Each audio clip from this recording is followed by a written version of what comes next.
আমরা কিছুক্ষণ আগে আলোচনা করছিলাম ইন্টারনেটের দাম নিয়ে এবং সেজন্য আমাদের সঙ্গে ভার্চুয়ালি যুক্ত ছিলেন জনাব শাহিদুল আলম। আমরা আবারও আলোচনায় ফিরছি। জনাব শাহিদুল আলম, আপনাকে যে প্রশ্নটি করেছিলাম যে দেখা যাচ্ছে যে এই যে ইন্টারনেটের দাম কমা এবং সঞ্চালন খরচ কমা নিয়ে দেখা যাচ্ছে যে বিভিন্ন অপারেটর আইআইজি, তারপর এনটিটিএন, সরকার এবং আপনাদের মধ্যে বিভিন্ন রকমের বক্তব্য পাওয়া যাচ্ছে। তো এক্ষেত্রে যদি বলা হয় যদি সামিট এবং ফাইবার অ্যাট হোম যদি দাম না কমায় তাহলে সরকার কিভাবে ঘোষণা করলো, এ ব্যাপারে আপনার কি বলার আছে?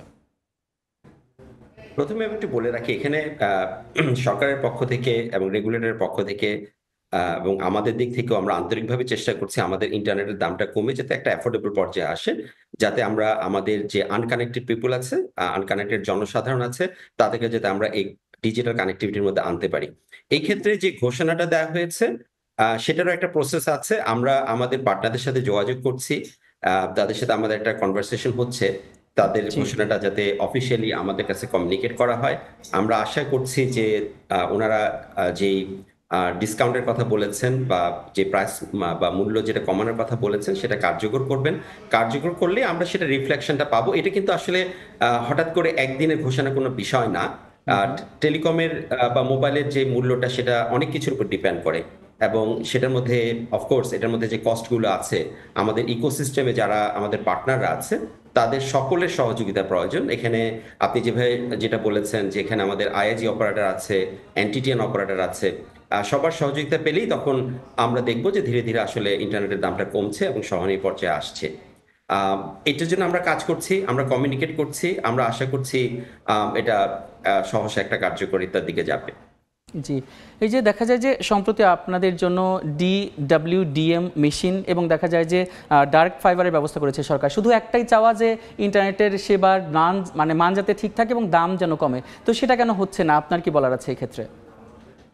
প্রথমে বলে রাখি যে ইন্টারনেটের দাম নিয়ে আসলে কিছু ধোঁয়াশা আছে। আপনারা যদি দেখেন বিশ্বের অনেকগুলো দেশের যদি আপনি বা কম্প্যাটেবল দেশগুলো যদি দেখেন, বাংলাদেশে ইন্টারনেট দাম কিন্তু আসলে অনেক কম।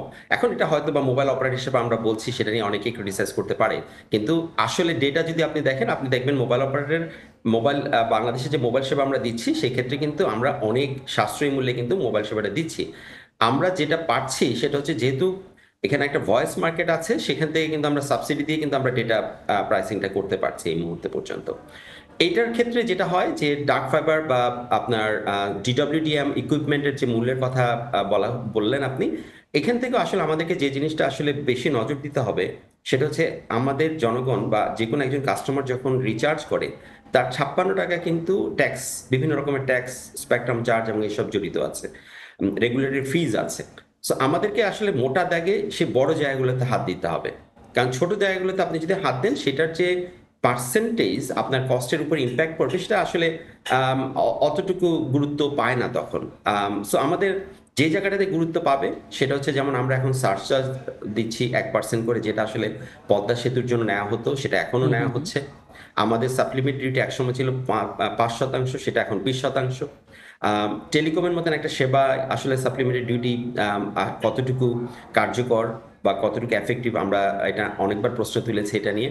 এখন আবার আমাদেরকে মনে রাখতে হবে যে এই খাতটাও কিন্তু বাংলা সরকারের একটা বড় আয়করের খাত, এখান থেকে সরকার একটা বড় ধরনের রাজস্ব পায়। সো সরকারের জন্য কিন্তু এটা চ্যালেঞ্জিং যে হঠাৎ করে ট্যাক্স কমিয়ে মূল্য কমানো। সেক্ষেত্রে ডিডব্লিউডিএম, ডার্ক ফাইবার, আরো যে কস্ট এলিমেন্টগুলো আছে সেগুলো দেখা হচ্ছে। আমরা সবাই মিলেই কাজ করছি। এটা একটু সময়ের ব্যাপার। এটা আসলে ডিক্লারেশন দিয়ে আমরা যে মূল্য কমাবো সেটা পর্যায়ে আসতে গেলে আমাদেরকে দেখতে হবে যে আমাদের আসলে কস্ট কমেছে কিনা। সো এই কস্ট কমার ব্যাপারটা কিন্তু একটা স্টেজ বাই স্টেজ একটা ইস্যু, একটা ধারাবাহিকতা আছে। এবং আপনি দেখবেন যে অনেক প্যাকেজের দাম কিন্তু কমেছে, এবং গত এক জি জি বছর যদি যদি আপনি দেখেন, আমরা 2023 থেকে 2024 এবং জি 25-এ আমরা গত মার্চ মাস পর্যন্ত প্রায় 17%-এর মতন আমরা আমাদের যে রেট সেটা কমিয়েছি বা জি। কমাতে বাধ্য হয়েছি। জনাব এর মধ্যে জনাব কিন্তু আমরা শাহিদুল আলম, প্রচুর পরিমাণ গ্রাহক আমরা হারিয়েছি। জি জি, এই যে আপনি একটু আগে বলছিলেন যে অন্যান্য দেশের সাথে আমাদের দেশের তুলনা করছেন, অন্যান্য দেশের বিভিন্ন মানদণ্ডের সাথে তো আমাদের দেশের মানদণ্ড এক হয় না। যেমন অন্যান্য দেশের আমাদের দেখতে হবে যে ইন্টারনেটের মান কমেছে এবং সেটা দ্বারা আমাদের জনসাধারণ উপকৃত হচ্ছে কিনা। সেক্ষেত্রে দেখা যাচ্ছে যে সেই দামটা আসলে আমাদের জনসাধারণকে স্বস্তি দিচ্ছে না। সেই হিসেবেই বলতে চাই যে প্রধান উপদেষ্টার বিশেষ সহকারী যিনি জনাব তৈয়ব, তিনি বলেছেন যে বাংলাদেশের ইন্টারনেটের মানের তুলনায় দাম অনেক বেশি, কিন্তু আপনারা বলছেন তার উল্টো কথা। এই দুইটা আপনার আমাদের ব্যাখ্যা করবেন যে আসলে হচ্ছেটা কি? প্রথমত, হ্যাঁ, প্রথমে তো আপনি যখন অন্য দেশের কথা বলছেন, আমার দেশের পলিসি, আমার দেশের ইকোসিস্টেম কিন্তু অন্য দেশের মতো না।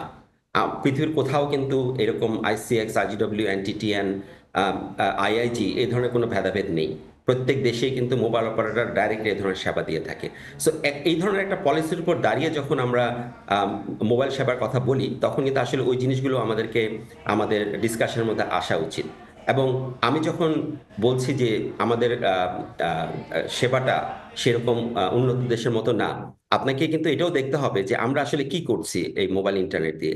আমাদের বেস্ট যেটা ইউজ হচ্ছে সেটা হচ্ছে মোবাইল স্ট্রিমিং। মোবাইল স্ট্রিমিং এ জি আমরা যেটা দেখি সেখানে হচ্ছে আপনার খুব বেশি হলে 4 Mbps অথবা 5 Mbps মতন দরকার হবে। কিন্তু ডিমান্ডটা হচ্ছে যে প্রত্যেক গ্রাহক লেভেলে 10 Mbps দেওয়া, সেটার জন্য একটা খরচ আছে। সেটা কিন্তু আবার গ্রাহক লেভেলে আপনার কস্ট বেড়ে যাবে আমরা যদি সেটা দিতে চাই। আমাদের দেওয়ার ক্যাপাবিলিটি আছে, জি জি কিন্তু সেটা যদি দিতে যাই সেটা আমাদের গ্রাহকদের জন্য একটা সাশ্রয়ী হবে না। আরো একটা জিনিস এখানে দেখার বিষয় আছে। আমাদের মতন কিন্তু ট্যাক্সেশন অন্য কোনো দেশে নেই যে 100 টাকা 56 টাকা ট্যাক্স। আপনি যদি আমাদের পার্শ্ববর্তী ভারতের কথা বলেন, সেখানে কিন্তু ট্যাক্স হচ্ছে 21%-এর মতো, এবং টেলিকমের জি উপরে স্পেসিফিক কোনো রকমের ট্যাক্স নেই, যেটা আমাদের এখানে আছে। আবার আমি যদি আমাদের সার্ভিসের কথা বলি, আমাদের এখানে আমরা বিভিন্ন জায়গায় আমরা অনেকগুলো সমস্যার কথা বলেছি।